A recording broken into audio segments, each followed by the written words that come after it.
1, 2, 3. Malam ya, selamat malam bagi kita semua.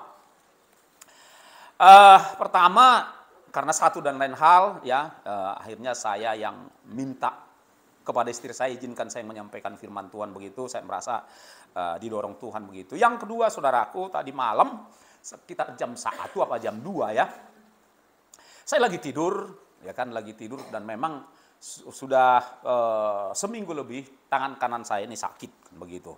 Tapi puji Tuhan 2 malam terakhir ini udah enakan tidurnya. Nah, namun saya akui selama tangan saya sakit penyembahan saya kurang, bukan tidak ada tapi kurang. Tapi itulah Tuhan baik. Saat saya terbaring di kamar, salah satu kamar di rumah kami, saya pertama gini, ada di sebuah rumah sedang menyembah Tuhan.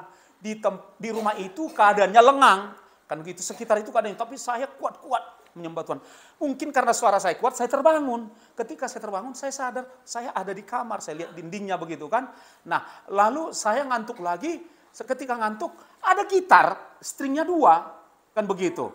Saya mainkan, lupa saya lagunya, tapi lagu penyembahan yang udah biasa. Saya mainkan, tapi ada sepertinya ada resonansi, ada yang juga mengiringi saya begitu kan. Nah, ini saya setengah sadar, setengah tidur, tapi saya terus menyembah. Tapi ketika saya larut dalam menyembah itu, saudara-saudara, larut dalam menyembah itu, saya sadar bahwa ada malaikat yang menyertai saya di kamar itu, menghiburkan saya, menguatkan saya. Kenapa? Karena malam sebelumnya saya merasa sedih. Tuhan izinkan saya sudah seminggu lebih nggak bisa tidur, nggak bisa tidur lah, pokoknya terganggu tidur begitu. Tapi 2 malam terakhir saya sudah enak tidur, tadi malam juga sudah enak tidur. Rupanya disitulah Tuhan menghiburkan. Tuhan seakan-akan mau berbicara kepada saya begini, tenang Jogi, aku nggak pernah meninggalkan kamu. Karena doa saya 3 malam sebelumnya, saya kayak frustrasi, kayak putus asa, seakan-akan Tuhan meninggalkan saya, seakan-akan Tuhan menghukum saya. Tuhan, saya bilang, kalau kau hukum saya, nggak sanggup aku, mana bisa aku melawan kau Tuhan. Tolonglah jangan hukum aku, karena sakitnya luar biasa saudara-saudara. Sampai pada 3 malam terakhir sebelumnya gitu saudaraku. Nah, jadi yang ingin saya sampaikan saudaraku, satu saja bahwa yang saya alami itu di saat saya merasa sepertinya ditinggalkan Tuhan, ternyata enggak. Saya percaya Tuhan yang sama juga memperlakukan kita. Mungkin kita merasakan ditinggalkan Tuhan dalam persoalan kita, seakan-akan Tuhan tidak hadir, tidak tahu, tidak dengar, dan seterusnya. Sebenarnya enggaklah saudaraku. Jangan pernah putus asa bahwa Tuhan ada, tetap bersama dengan kita dalam keadaan baik maupun keadaan tidak baik. Yang setuju katakan amin. Amin. Baik, kita akan melihat judul daripada renungan KKA kita. Apa judulnya di sana saudaraku? Kelahirannya mengubah dunia. Iya, jadi bagus ya, bagus sekali tema ini yang diangkat oleh gereja kita untuk 1 bulan ini. Kelahirannya mengubah dunia. Hanya saja gini saudara, ketika saya pelajari begitu ya, saya pelajari, saya lihat judulnya, lalu ke bawah saya lihat nats yang diambil Lukas 1 ayat 32, 33 ya Pak ya. Jadi saya pikir masih sinkron ini dengan masih bisa ada satu garis kebenaran yang bisa ditarik antara judul dengan nats firman Tuhan. Lalu ketika saya baca ya, karena saya ingin menyampaikan apa yang tertulis ini, ketika saya baca, kurang sinkron antara nats itu dengan apa yang diuraikan di bawah. Juga kepada kesimpulannya. Jadi saya pikir, saya tidak mau mempermasalahkan, hanya saja saya pikir, saya mintalah tadi pimpinan Roh Kudus supaya saya bisa dimampukan memahami dan menguraikan tema tersebut, ya. Di mana tema tersebut dikatakan kelahirannya mengubah dunia. Nah, saudaraku, kita akan sama-sama belajar ya untuk mendalami tema itu ya, mendalami tema itu. Nah, dikatakan kelahirannya mengubah dunia ya, mengubah dunia serta mengubah orang, manusia, people yang ada di dunia itu, kan begitu, bukan hanya dunia dalam arti kata alam semesta bukan, tapi dunia di sini adalah manusia dan kehidupannya. Nah, seperti apa rupanya ya? Seperti apa rupanya dunia, kan begitu ya? Sejak Adam sampai pada batas kelahiran Tuhan Yesus sebelum dia lahir, maaf. Seperti apa rupanya dunia itu sehingga perlu diubahkan.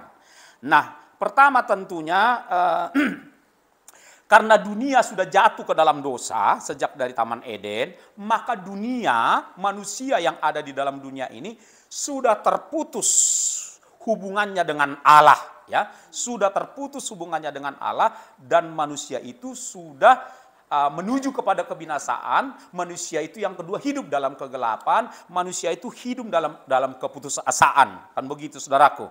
Nah, itulah kondisi manusia sebelum Yesus lahir.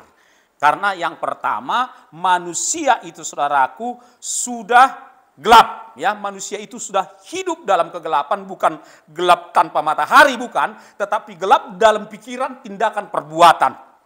Itulah keadaan manusia.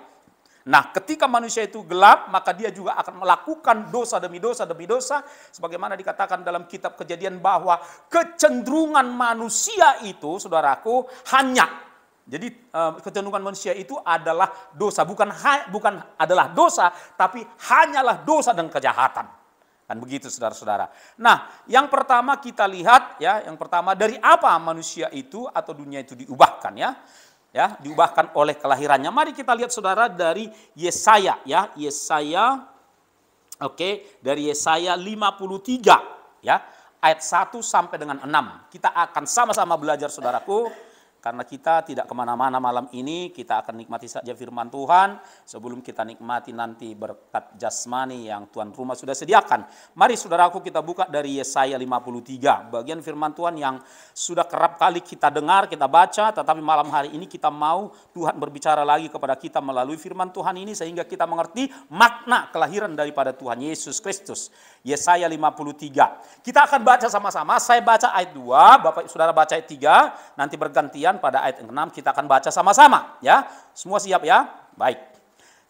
Dikatakan begini. Kalau dari ayat 2. Sebagai taruh ia tumbuh di hadapan Tuhan dan sebagai tunas dari tanah kering ia tidak tampan dan semaraknya pun tidak ada sehingga kita memandang dia dan rupa pun tidak sehingga kita menginginkannya. Ayat 3, 1, 2, 3.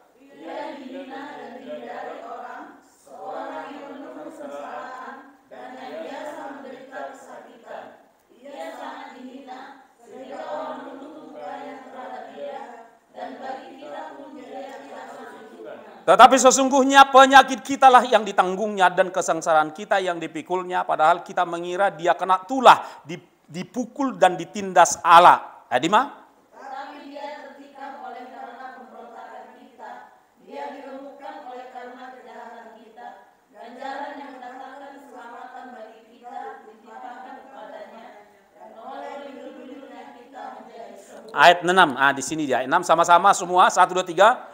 Kita sekalian sesat seperti domba, masing-masing kita mengambil jalannya sendiri, tetapi Tuhan telah menimpakan kepadanya kejahatan kita. Kita semua sesat seperti domba. Ya. Jadi manusia semua, berapa miliar pun manusia yang hidup dari sejak Adam hingga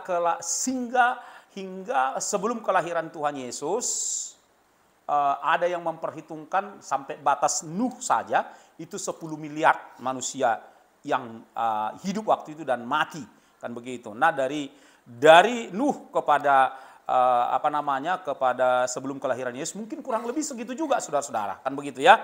Nah, semua itu berapa miliar pun manusia itu dari sejak Adam hingga pada hari sebelum kelahiran Yesus itu semua sesat, ya. Sesat semuanya, Bapak Ibu Saudara, semua berjalan dengan keinginannya sendiri-sendiri. Bahkan yang paling sedihnya, Bapak Ibu Saudara, bangsa Israel, ya kan, bangsa Israel yang kepadanya 39 kitab dipercayakan oleh Allah untuk mereka sebarluaskan ke seluruh bangsa di muka bumi ini, saudara-saudara, pun gagal, ya. Tidak sekedar gagal, saudaraku, bangsa Israel itu menyangkal, ya, menyangkal sosok pribadi yang diperkenalkan oleh kitab Kejadian sampai kitab Malayaki, 39 kitab itu, yaitu pribadi Yesus Kristus, ya. Semua 39 kitab itu berbicara tentang diri Yesus Kristus, bagaimana Yesus pernah katakan di dalam Lukas 24, ya, ketika dia berjumpa harus berjalan kaki bersama dengan Kleopas dan temannya ke Emmaus pasca kebangkitan Tuhan Yesus Kristus. Yesus membacakan kitab-kitab suci mulai dari kitab Musa hingga kitab-kitab para nabi tentang dirinya. Jadi kitab Perjanjian Lama 39 kitab, dari kitab Kejadian sampai Maleakhi itu berbicara tentang pribadi Yesus Kristus, di mana bangsa Israel lah pakarnya. Karena itu ditulis dalam bahasa Ibrani. Bangsa Israel lah pakarnya dari dulu sampai sekarang, tapi dari dulu sampai sekarang bangsa Israel itu menolak, menyangkal, bahkan menghujat, ya. Makanya Israel ini perlu didoakan bukan hanya supaya diberkati, ya. Mereka udah terlalu banyak diberkati. Doakan supaya mereka bertobat. Itu yang terpenting buat bangsa Israel hari-hari ini. Karena mereka mengeraskan kepala. Ya, mereka mengeraskan dan mereka menyangkal kitab yang datang berikutnya, yaitu kitab Perjanjian Baru. Di mana di situ pun itu berbicara tentang satu pribadi tok, yaitu Yesus Kristus. Itu pun mereka sangkal. Jadi iman bangsa Israel ini saya mau katakan omong kosong. Kenapa omong kosong?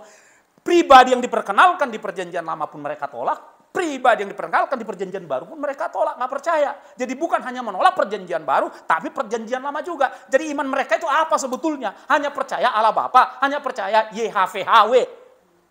Hanya itu mereka percaya. Jadi kemana Roh Kudus, kemana pribadi Sang Putra. Jadi ketika saya dengar satu YouTube daripada seorang rabi Yahudi yang ada di Manado, dan saya pikir, tapi diam-diam dalam hati saya, omong kosong iman kalian itu.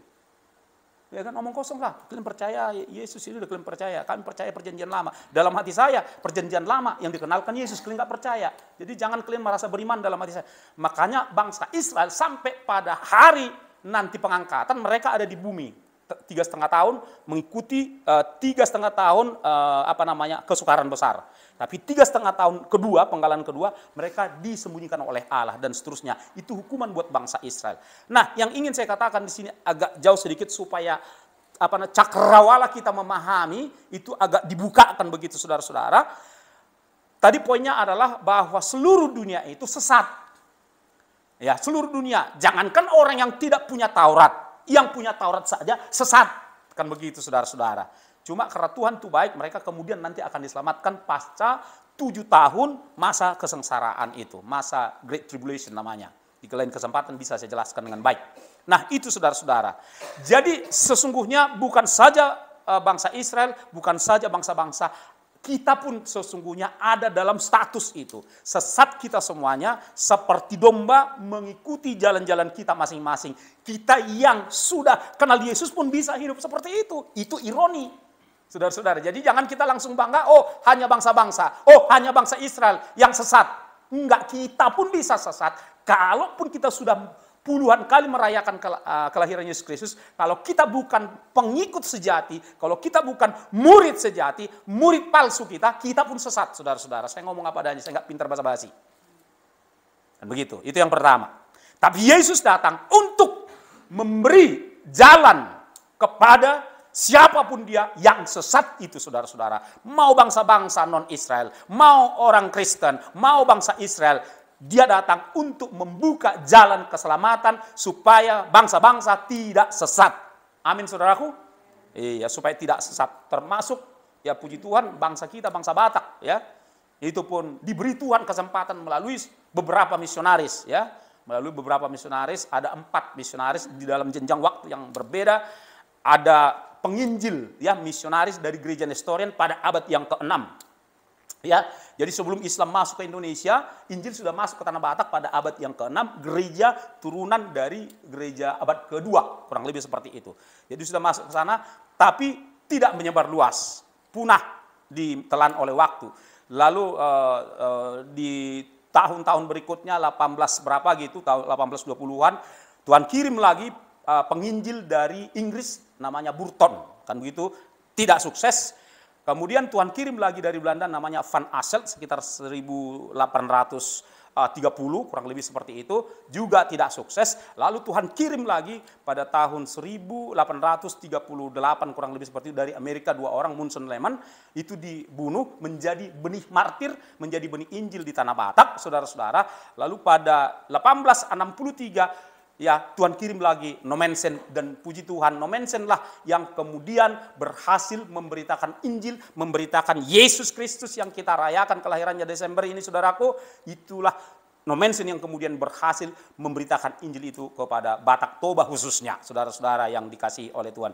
Sehingga sejak waktu itu orang Batak Toba itu mengenal, ya, tidak lagi sesat, sudah diperkenalkan jalan itu tidak lagi menjadi domba ataupun kambing yang sesat, tetapi menjadi domba-domba Tuhan Yesus yang mengenal Tuhan. Itulah saudaraku yang bisa kita tarik salah satu perjalanan sejarah, ya, perjalanan sejarah bagaimana ayat ini digenapi di tengah-tengah kita. Kalau di Batak Karo barangkali dari Belanda, ya, Newman, ya, Newman Belanda itu, ya, kalau nggak salah, ya, Jerman, ya. Ya, Jerman, puji Tuhan. Dan suku-suku lain juga ada seperti itu. Nanti terlalu panjang kalau kita buka semuanya nanti. Siapa-siapa yang bawa ke Afrika, siapa yang bawa ke Cina, siapa yang bawa ke India, bukan gitu, ya. Puji Tuhan, saudara-saudara. Itulah konteks daripada tema kita ini, bahwa kelahiran Yesus mengubah dunia. Ya, mengubah dunia. Khusus Batak Toba saja itu banyak hal yang diubah, saudaraku. Dari pemakan orang berhenti jadi pemakan orang, jadi penyayang orang. Itulah Batak Toba, kan begitu. Dari penyembah berhala menjadi penyembah Tuhan. Dari dari yang susah, miskin, sakit-sakitan, karena percaya kepada Yesus dan menerima Injil yang diberitakan Nomensen, mereka mengubah kehidupannya, bertani, bercocok tanam, sekolah dan lain sebagainya, kesehatan dan lain sebagainya. Berubah suku ini sampai kemudian menjadi berkat bagi bangsa Indonesia dan juga bagi bangsa-bangsa. Nah, seperti itu terjadi perubahan, saudara-saudara. Kalau Injil sudah diterima di satu suku, di satu daerah, di satu bangsa. Yang setuju katakan amin. Yang kedua, saudaraku, bahwa kelahirannya mengubah dunia dari apa? Dari gelap menjadi terang. Mari kita buka dari Yesaya 60 ayat 2 dan 3. Yesaya 60, enggak jauh-jauh, ya. Yesaya 60 ayat 1 dan 2. Nah, yuk. Dari apa diubah? Yang kedua, dari gelap menjadi terang. Kita baca sama-sama, Bapak Ibu Saudara. Ya, Bapak Ibu Saudara yang enggak bawa Alkitab malam hari ini, nanti di pertemuan berikutnya bawa Alkitabnya, ya.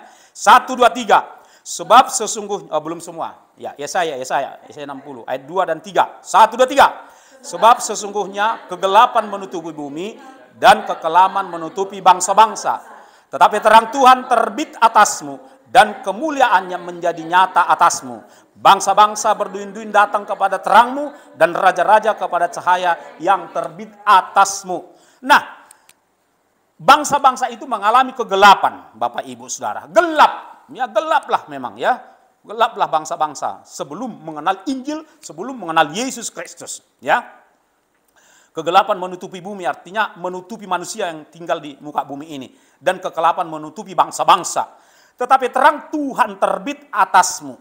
Terang Tuhan ketika Yesus lahir, Bapak Ibu Saudara, 22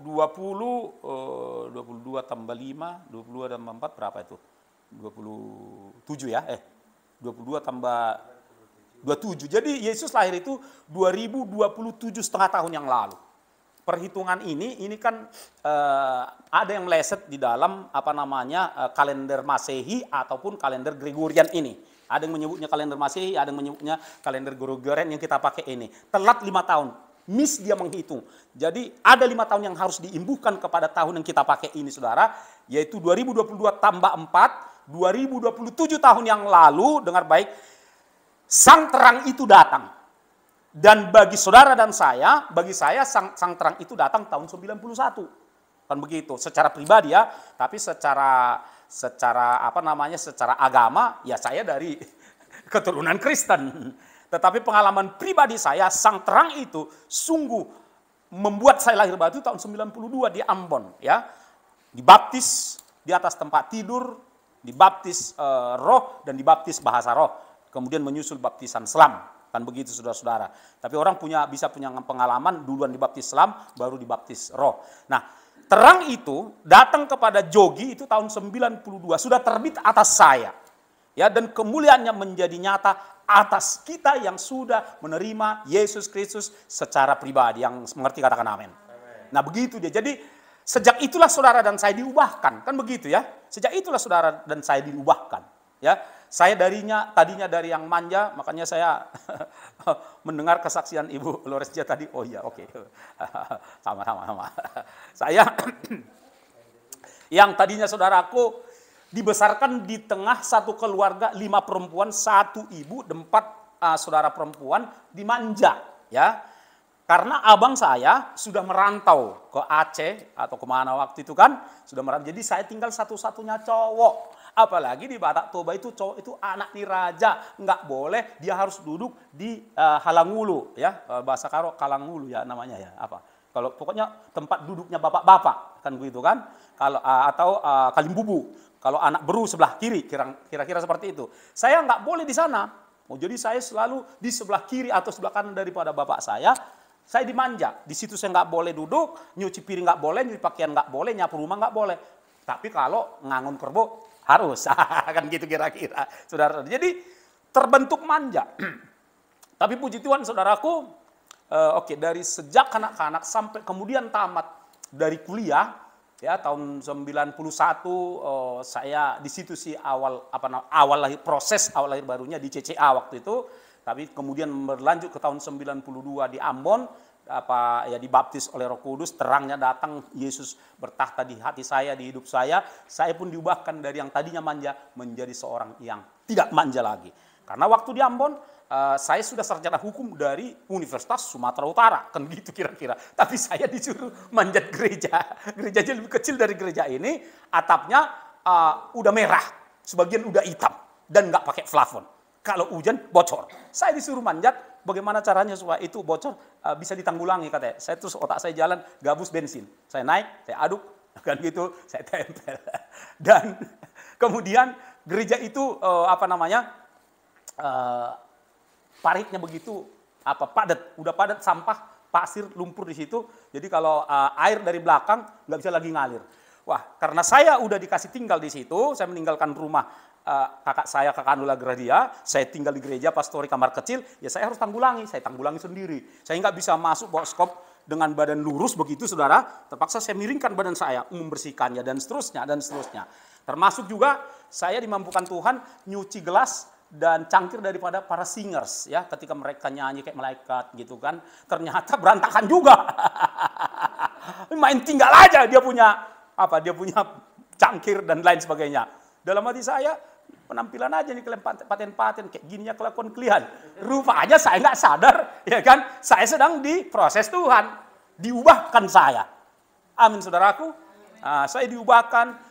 Proses pengubahannya nggak sampai di situ, pindah ke Bali, lebih keras lagi di YWAM, Youth the Mission gitu, saudara. Saya disuruh menjadi kepala bagian maintenance. Wah, bangga saya awalnya. Tapi setelah saya lihat maintenance rupanya urusan bagian tukang menukang, parit-parit yang bocor. Saya si koordinator gitu kan. Saya atur senior-senior, tapi sayanya yang lebih banyak ngerjain parit, ngerjain WC yang bocor, menggunting pagar di Jalan Rekute. Jadi waktu G20 kemarin itu jalan tempat base kami itu wajib dari situ kendaraan kalau dari Denpasar mau ke tempat G20 itu. Jalan Rekute salah satunya. Nah, gitulah saudara-saudara. Wah, luar biasa ya. Saya yang disegani gitu kan. Abang diusu ya, kan gitu, anak-anak Parapat, anak Medan, anak diusu ya, disegani gitu kan, anak usu.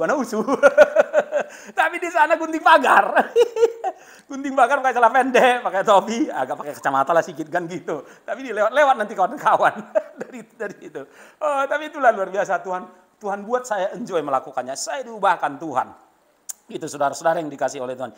Jadi harus ada perubahan. Ya, jadi kelahiran Yesus di hati kita itu mengubahkan hidup kita. Yang mau katakan amin. Haleluya. Itu dan seterusnya saudara-saudara. Dan yang terakhir, wah asik nih, Pak Jogi ini cepat buat banyak. Yang ketiga saudara-saudara, ya kelahirannya mengubahkan kita dari apa? Ya, saya renungkan Bapak Ibu saudara, dari keputusasaan menjadi penuh pengharapan. Kelahirannya di hidup kita mengubah putus asa menjadi ada kepastian harapan. Gak ada yang bilang amin. Atau perlu dikasih pengalaman. Kudoakan ya, biar dikasih pengalaman yang getir, supaya percaya. Mau didoakan pengalaman yang lebih berat lagi? Itu saya dengan sukacita bisa doakan. Biar bertobat semua, biar berubah semua. Ya. Nah, saudaraku, dari putus asa. Jadi kalau dikatakan begini, ada lagu lagu apa tuh? Karena ada kata-katanya, the weary world rejoices, the weary world rejoices. Dunia yang kuatir itu menjadi bersukacita karena kelahirannya. Ya, karena kelahiran Yesus di dunia ini dan terutama di hati, di hidup kita masing-masing, saudaraku yang dikasihi oleh Tuhan Yesus Kristus. Mari kita buka dari Yesaya 9. Ya. Dari Yesaya 9. Oh. Ya, enggak apa-apa, kita siapkan Yesaya 9 ayat 6 dan 7, saudaraku. Yesaya 9 ayat 6 dan 7. Ya. Semua sudah dapat? Oke, kita akan sama-sama baca deh ya. Sama-sama baca aja biar sama-sama diberkati kita. Ayat 6 dan 7, 1, 2, 3. Sebab seorang, ya, belum semua. Kita tunggu ya. Ya, kita tunggu. Yesaya 9. Ayat 5 dan 6. Ya. 1, 2, 3.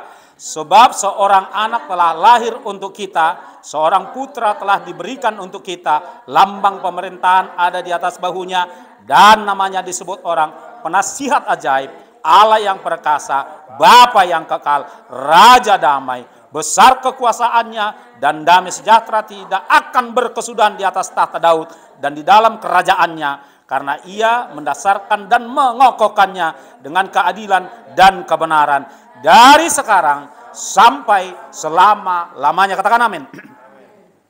Sebab seorang anak telah lahir, bukan lahir tanggal 24 Desember nanti, enggak ya. Itu hanya perayaannya. Dia sudah lahir 2027 tahun yang lampau di Bethlehem. Amin, saudaraku. Jadi dengan kelahirannya, saudara-saudara, mengubah seluruh dunia. Dari putus asa jadi berpengharapan. Saudara, tahukah saudara bahwa coba pinjam Alkitab Bapak dulu. Coba saudara yang bawa Alkitab ini, buku ini, buka dulu Maleakhi, ya. Kitab terakhir dari Perjanjian Lama. Jadi antara Maleakhi dengan Matius itu, ya. Antara Maleakhi dengan Matius itu, saudaraku, tahukah saudara jaraknya itu berapa tahun? Kalau Pak Markoni udah pasti tahu, nggak usah tanya dia. Antara Maleakhi dengan Matius itu ada 400 tahun. Artinya apa? 400 tahun Allah memang tidak berbicara kepada bangsa Israel. Jangankan kepada dunia, kepada bangsa Israel aja pun Allah berdiam diri 400 tahun, membuat bangsa Israel sendiri ternanti-nanti, menunggu tanpa kepastian, membuat bangsa Israel pun putus asa.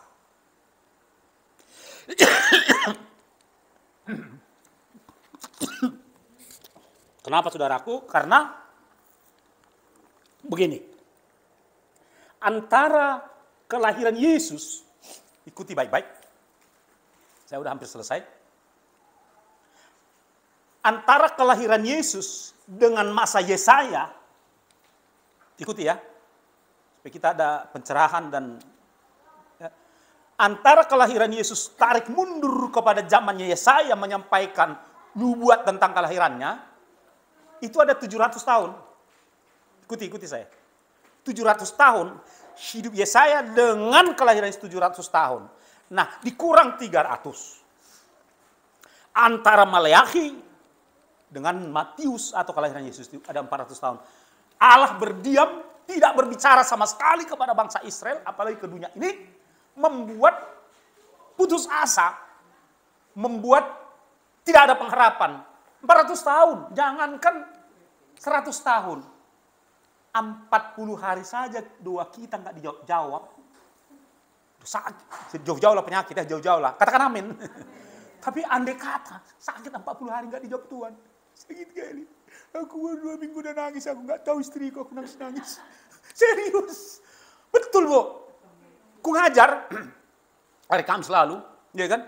Balik, ku tutup helm supaya nggak ada orang tahu aku nangis. Nahan sakitnya. Nangkap poin saya?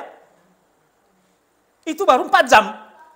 Bagaimana kalau 40 hari doa kita nggak dijawab? Bagaimana kalau 40 tahun? Berarti Tuhan udah nggak ada itu. Nggak betul lagi nih, apa ini, kakak-kakak ini, nggak betul lagi nih, gereja ini, harus mati, gereja ini. Nggak betul ini. Mungkin begitulah kita berpikir. Tapi yang terjadi adalah antara Maleakhi dengan Matius, yaitu kelahiran Yesus 400 tahun, saudaraku. Wajar putus asa. Wajar orang, dalam tanda kutip wajarnya ya, orang menjalani jalannya sendiri. Tapi itulah Tuhan. Tuhan tidak pernah meninggalkan perbuatan tangannya. Katakan amin. Begitulah kasih Allah. Karena begitu besar kasih Allah akan manusia di dunia ini, sehingga ia telah mengaruniakan anaknya yang tunggal, supaya barang siapa yang percaya kepadanya, tidak binasa, tidak lagi bingung, tetapi beroleh kepastian masuk di dalam kekekalan surga. Amin, saudaraku. Itulah yang disampaikan oleh Nabi Yesaya di pasal yang ke-9 ini. Sebab seorang anak telah lahir untuk kita, seorang putra telah diberikan untuk kita, untuk saudara dan saya. Kita yang sudah punya anak itu, dalam huruf besar, barang siapa memiliki anak, memiliki hidup. Jadi anak bukan anak lahiran biologis maksudnya. Setiap kita yang memiliki sang anak kita, kita memiliki hidup. Amin, saudaraku. Nah, dan yang luar biasanya, ya di sini dikatakan, saudara yang dikasih, lambang pemerintahan ada di atas bahunya. Ya kan? Namanya disebut orang penasihat ajaib. Kalau teman watermu belum tentu menjadi penasihat yang baik karena keterbatasannya. Ya kan? Besti-besti belum tentu jadi penasihat yang baik. Tetapi ada penasihat ajaib namanya Tuhan Yesus. Katakan Tuhan Yesus. Dia Allah yang perkasa. Perkasa tidak tertandingi dia. Itu ada di dalam diri saudara. Ada bersama saudara ketika tidur, ketika bangun, ketika kerja, cari uang, ketika melayani. Ada Allah yang perkasa itu. Dan dia Bapa yang kekal. Dia nggak hanya Bapak selama 80 tahun, saudara-saudara. Bapak di dunia ini 80 tahun, 90 tahun, setelah itu selesai. Tetapi Yesus adalah Bapa yang kekal buat saudara dan saya. Amin, saudaraku. Dia adalah Raja Damai. Sebagai seorang raja, dia tidak menakut-nakuti. Pemerintah di dunia ini bisa menakut-nakuti. Tahun 2023, tahun gelap katanya. Takut orang dibuatnya. Tapi kalau ini enggak. Dia Raja Damai.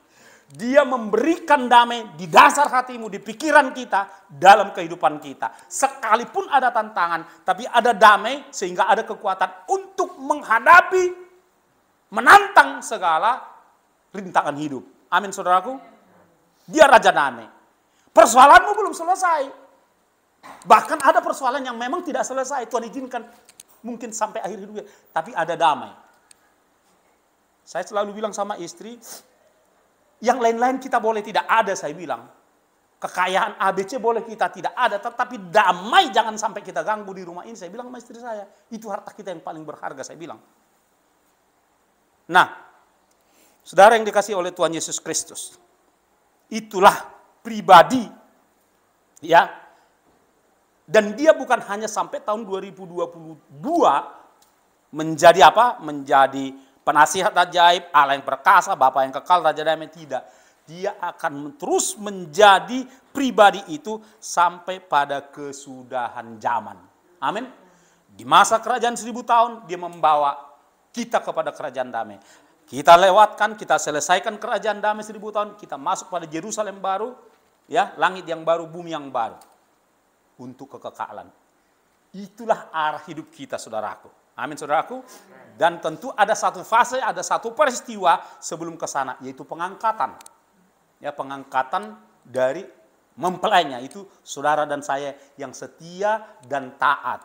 Amin. Setia dan taat. Amin. Setia dan taat. Amin. Kalau nggak setia, nggak taat, ya say goodbye. Tapi mari kita setia dan taat. Dan tanda-tanda kedatangannya sudah semakin digenapi semua tanda-tanda kedatangannya, bahwa kedatangannya sudah akan semakin dekat. Dan luar biasanya saudara yang dikasih, bagi orang-orang yang setia dan taat, dia tidak akan diizinkannya masuk 7 tahun masa kesukaran besar itu. Ya, kesulitan awal mungkin kita ikuti, kita harus mengalami kesulitan awal.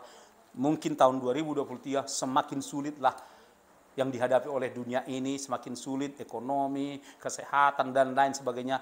Tetapi, dengar baik, justru di tengah kesulitan itulah Tuhan akan menggenapi janjinya, janji dari sang Raja Damai, Bapa yang kekal, Allah yang perkasa itu. Dikatakan dalam Wahyu 3:10 bahwa karena engkau tekun menantikan kedatanganku, melakukan firmanku, maka aku pun akan bukan meluputkan, melindungi engkau dari, kayaknya perlu kita baca itu, supaya kita mindset kita melihat kehidupan ini tidak lagi hanya untuk kini, tapi kita melihatnya untuk nanti, apa yang akan terjadi di hadapan kita. Wahyu 3:10. Ya. Wahyu 3:10. Kita akan close di sini, Wahyu 3:10. Ya. Nanti Bapak-bapak milikilah handphone yang ada Alkitabnya, Pak ya. Ya, dengan rendah hati saya mengasihi bapak-bapak supaya makin jelas gitu kan, dan juga makin gampang melihat firman-Nya ada di sini, melihat janjinya ada di sini gitu. Tujuannya itu. Yuk kita baca dari ayat 10, 1 2 3. Karena engkau menuruti firman-Ku untuk tekun menantikan aku, maka aku pun akan melindungi engkau dari hari pencobaan yang akan datang atas seluruh dunia, mencobai mereka yang diam di bumi. Pencobaan, satu pencobaan kesehatan. Kesehatan orang hari-hari ini semakin rapuh, terutama pasca vaksinasi. Nggak perlu saya bahas lebih jauh. Kemudian, ya artinya memang banyak bermatian tiba-tiba, cuma nggak seperti nggak dibombastis gitu, tapi di sana sini mati muda banyak. Pasca itu, saya tidak katakan itu penyebabnya, tapi setelah itu kan begitu. Dan kita lihat juga sekarang kok gampang kali orang sakit, ya. Jadi ada pencobaan yang sedang melanda dunia, ada berupa sampar, ada berupa virus. Kemudian pencobaan iklim. Ya, pencobaan iklim. Mereka yang menguasai teknologi ya di dunia ini, mereka bisa atur iklim. Mereka bisa atur. Kalau saudara pingin tahu, nanti ketik di Google HAARP, itu teknologi HAARP, bisa STEL, bisa rekayasa cuaca dan iklim. Nah, itu pencobaan juga. Ya. Pencobaan cuaca, pencobaan badai. Ya puji Tuhan, ya.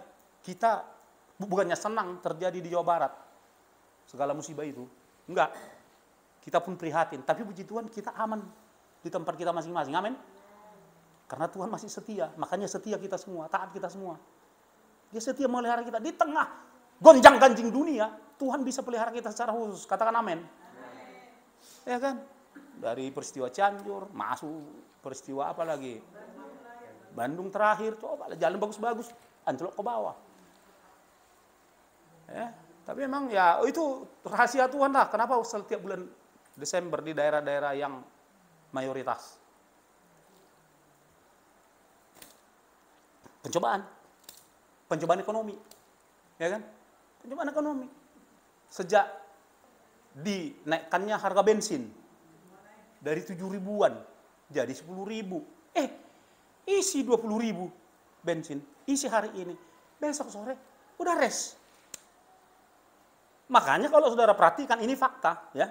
Setiap pom bensin sekarang, setiap kali saudara mau isi bensin, pasti antriannya panjang. Kenapa? Karena bensinnya cepat habis.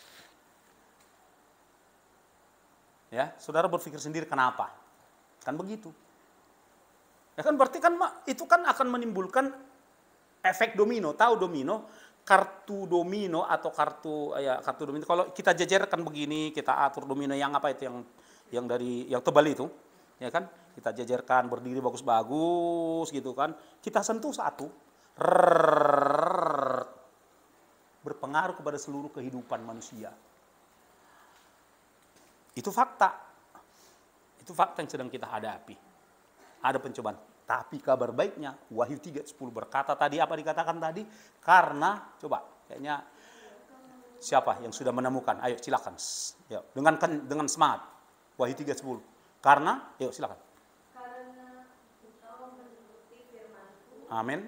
untuk tekun menantikan Aku, maka Aku pun akan Melindungi engkau. dari hari pencobaan yang akan datang atas seluruh dunia untuk mencobai mereka yang diam.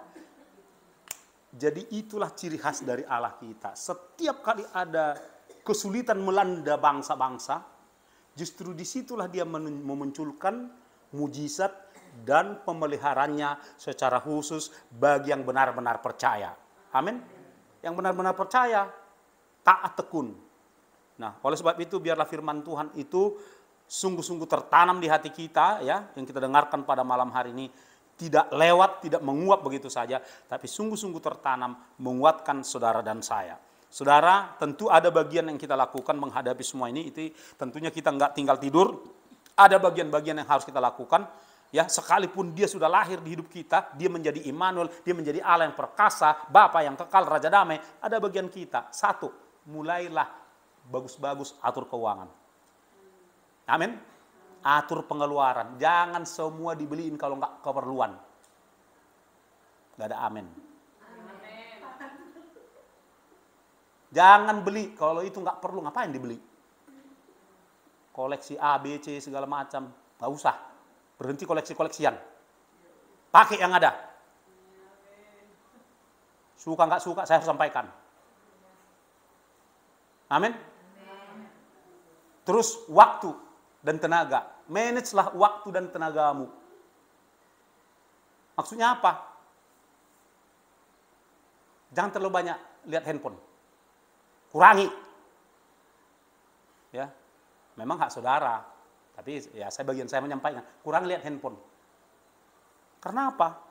Kebanyakan lihat handphone. Energimu dihabiskan, disedot. Cepat tua nanti. Mata rusak. Amin, saudaraku. Haleluya. Ya kan? Apa aku jadi musuhmu, kata Paulus ketika aku menyampaikan kebenaran? Kurangi lihat handphone. Haleluya. Kurangi drastis. Jangan sedikit-sedikit. Atas nama bisnis sampai jam 2 merah mata saudara di handphone itu. Haleluya. Jaga kesehatan. Amin. Itu yang keempat. Mulai pikirkan sekarang apa bisnis yang mudah dan bisa saudara kelola. Ketika keadaan semakin sulit. Secara khusus. Ketika sudah nggak berlaku uang kertas. Apa yang saudara lakukan sekarang? Kalau saudara punya uang, tukar ke emas. Simpan emas di rumah. Jangan kasih tahu tempatnya di mana. Nanti saya datang minta. Amin. Serius Bapak Ibu Saudara. Orang pemerintah dengan 3 menterinya harus mengumumkan, kita harus bijak, amin. Jangan gengsi lagi melakukan kerjaan apa yang bisa kita lakukan. Pengkhotbah 9-10 selalu saya ingatkan, apapun yang dijumpai tanganmu untuk dikerjakan, asal bukan pekerjaan najis. Kerjakan dengan sekuat tenaga, amin. Gak ada gengsi-gengsian. Aku kalau dipanggil diminta opung saya ikut bantu dia parkir, mau aku. Nggak ada gengsi sama aku. Istilahnya begitulah kira-kira. Pak Jogi, ini biar tambah income Pak Jogi, ayo. Gitu ya. Oh siap, kira-kira gitu. Amin saudaraku. Berdoa memang harus kencang, tapi harus ada bagian yang harus kita lakukan. Pasti itu akan tolong kita. Amin. Iya, jadi demikianlah Tuhan Yesus yang kita rayakan kelahirannya bulan Desember ini mengubah dunia, tapi terpenting mengubah saya dan saudara. Yang setuju katakan amin. Kita berdoa.